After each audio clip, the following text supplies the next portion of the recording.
मैं जिस टॉपिक के हवाले से बात करने जा रही हूँ वो है कि कौन सी जो चीज़ें हैं, जो मिस्टेक्स हैं जिनको हम अवॉइड करना चाहिए एज ए न्यूबी जब हम फ्रीलांसिंग स्टार्ट करते हैं। तो उसमें हमें देखना चाहिए कि सबसे पहले तो हम एक स्पेसिफिक रिसर्च करनी चाहिए कि हमारा पैशन किस चीज़ में है, हमारा इंटरेस्ट किस चीज़ में है, कौन सी चीज़ ट्रेंड में चल रही है।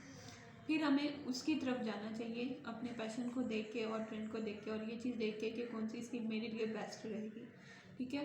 बहुत सारे फ्रीलांसर्स किसी ऐसी स्किल को स्टार्ट कर लेते हैं जो उनको नहीं आती होती या उनका पैशन नहीं होता उसमें। ठीक है।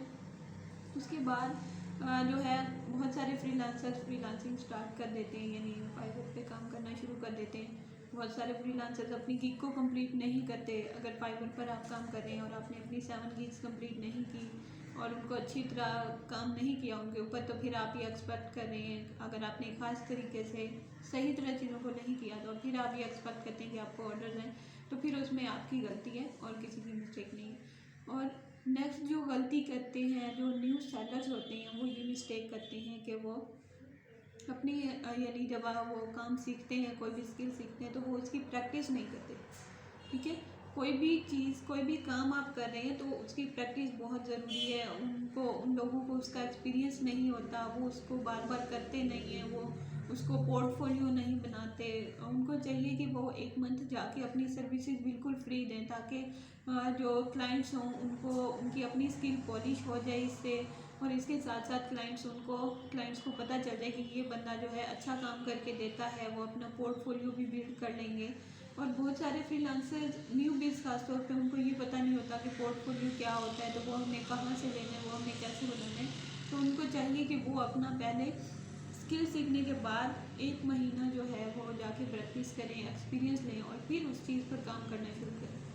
तो इस तरह जो है हम जो है as a newbie in mistakes को ओवरकम करके फिर अपनी जर्नी में सक्सेसफुल हो सकते हैं। फिर नेक्स्ट जो चीज़ है जो हमें देखना चाहिए फ्रीलांसिंग में, अगर आप यानी जो भी काम करते हैं फ्रीलांसिंग में, आप वेब डिज़ाइनर हैं, ग्राफिक डिज़ाइनर हैं या कंटेंट राइटर हैं। ठीक है।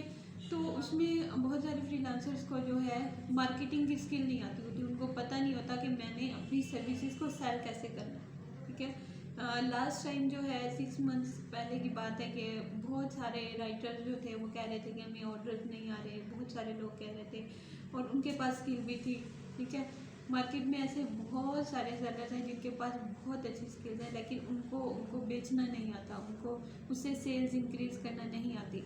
तो इसके लिए आपने अपनी मार्केटिंग स्किल को अच्छा करना है, अपनी सेल्स को देखने के कौन सी चीज़ें जहाँ पर कमी हो रही है, कम्युनिकेशन कैसे मैं बेहतर कर सकता हूँ, कैसे मैं अपनी गिग्स को ज़्यादा अच्छा बना सकता हूँ, कैसे मैं अपनी सेल्स इंक्रीज़ कर सकता हूँ। तो आपने इन चीज़ों को देखना है अगर आप न्यूबी हैं। ठीक है।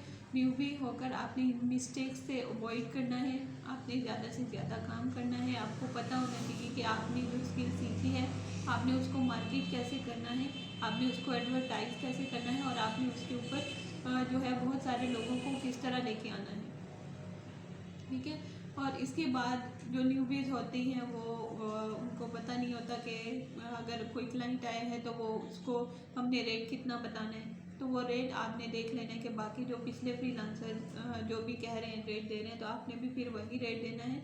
और इसके साथ साथ आपने ये भी देखना है कि देख लेना है जाके कि बाकी लोग किस तरह जो दे रहे हैं, कौन सा रेट रख रहे हैं, फिर आपने भी वही रेट देना है। आपने उसको देख के अपनी सर्विसेज के हिसाब से तो उस तरीके से रेट देना है। लेकिन आपने इस चीज़ का खास ख्याल रखना है कि आपने अपने रेट्स को ज़्यादा रखने हैं, क्योंकि मार्केट प्लेस में जब सारे सेलर जो है वो कम रेट देने लग जाते हैं, तो फिर जो बड़े सेलर्स होते हैं उनके लिए भी ये चीज़ मसला हो जाता है, क्योंकि बायर्स कहते हैं कि ये सेलर जो है मुझे कम प्राइस में दे रहा है, और जो कम प्राइस में दे रहे होते हैं वो फिर क्वालिटी भी अच्छी नहीं दे रहे होते। तो आपने जो है अपनी प्राइसिंग हाई रखनी है और प्राइसिंग कम नहीं रखनी, और अपना एक्सपीरियंस आपके पास होना चाहिए, पोर्टफोलियो होना चाहिए, आपका काम बहुत अच्छा होना चाहिए, आपको बहुत अच्छा काम करना आना चाहिए। अगर आप लोगों को कोई क्वेश्चन है तो आप लोग कमेंट्स में पूछ सकते हैं। ओके।